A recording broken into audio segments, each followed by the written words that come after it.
वंदे भारत भारत तक देख रहे हैं आप, आपके साथ मैं हूं सांची त्यागी। चीन बहुत तेजी के साथ पूरी दुनिया में अपना वर्चस्व बनाना चाहता है। इसके लिए चीन उन देशों पर भी अपनी नजरें बनाए हुए हैं जिन तक आमतौर पर कोई बड़ा देश नजर नहीं डालता है या फिर उन्हें हल्का आंकने की कोशिश करता है।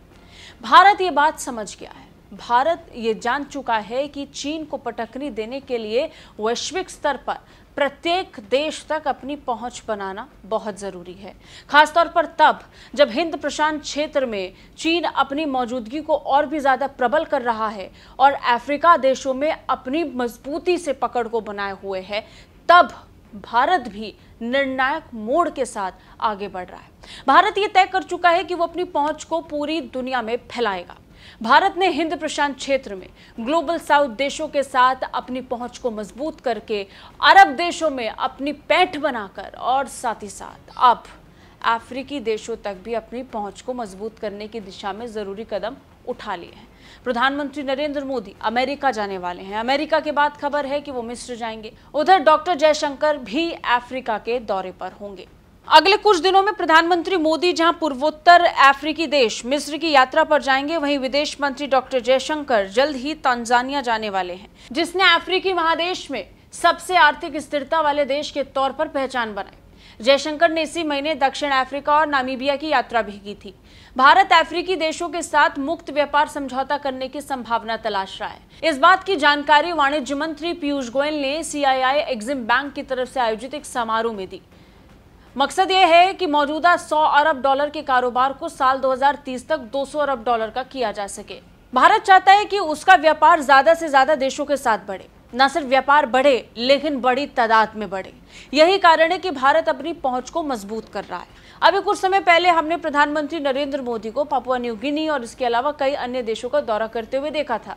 पापुआ न्यू गिनी में ग्लोबल साउथ को संबोधित करते हुए प्रधानमंत्री नरेंद्र मोदी ने कहा था कि भारत ग्लोबल साउथ की आवाज बनेगा। जब अफ्रीका का जिक्र होता है, जब मिडिल ईस्ट का जिक्र होता है, तो कई सवाल भारत सरकार से इसको लेकर पूछे जाते हैं। हाल ही में विदेश मंत्री डॉक्टर जयशंकर ने अपने एक बयान में कहा था कि भारत दुनिया भर में अपनी पहुंच को बनाने की पुरजोर कोशिश कर रहा है। भारत अपनी कूटनीति के लिहाज से जरूरी कदम भी उठा रहा है। अब यह भी देखा गया है कि कैसे भारत के कई प्रतिनिधि विदेश मंत्री प्रधानमंत्री को मिलाकर उन देशों का दौरा करते हैं जहां बहुत लंबे वक्त से भारत के किसी प्रतिनिधि का दौरा नहीं हुआ था। बता दें, भारत चीन के आर्थिक वर्चस्व को चुनौतियों को कूटनीतिक गठबंधनों के जरिए काटने की रणनीति पर आगे बढ़ रहा है। भारत अफ्रीका में अमेरिका, जापान और फ्रांस जैसे देशों के साथ मिलकर कनेक्टिविटी परियोजना को लगाने के विकल्प पर बातचीत कर रहा है। साल 2022 में भारत ने फ्रांस के साथ मिलकर उत्तरी अफ्रीका के राजनीतिक, कारोबारी और सुरक्षा मुद्दों पर चर्चा करने की प्रक्रिया को शुरू किया था। भारत ने जापान के साथ मिलकर 2017 में एशिया अफ्रीका ग्रोथ कॉरिडोर पर चर्चा की थी। दोनों देशों के बीच इस चर्चा को फिर से तेजी मिली।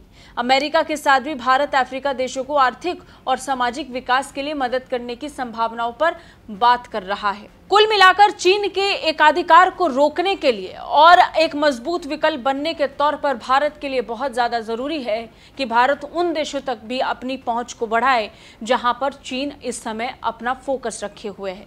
यही कारण है कि प्रधानमंत्री नरेंद्र मोदी खुद मिस्र जाएंगे और डॉक्टर जयशंकर भी अफ्रीका का दौरा करेंगे। कैसी लगी रिपोर्ट कमेंट करके बताइए। बाकी रक्षा और विदेश मामलों से अपडेट रहने के लिए देखते रहिए भारत तक। जय हिंद।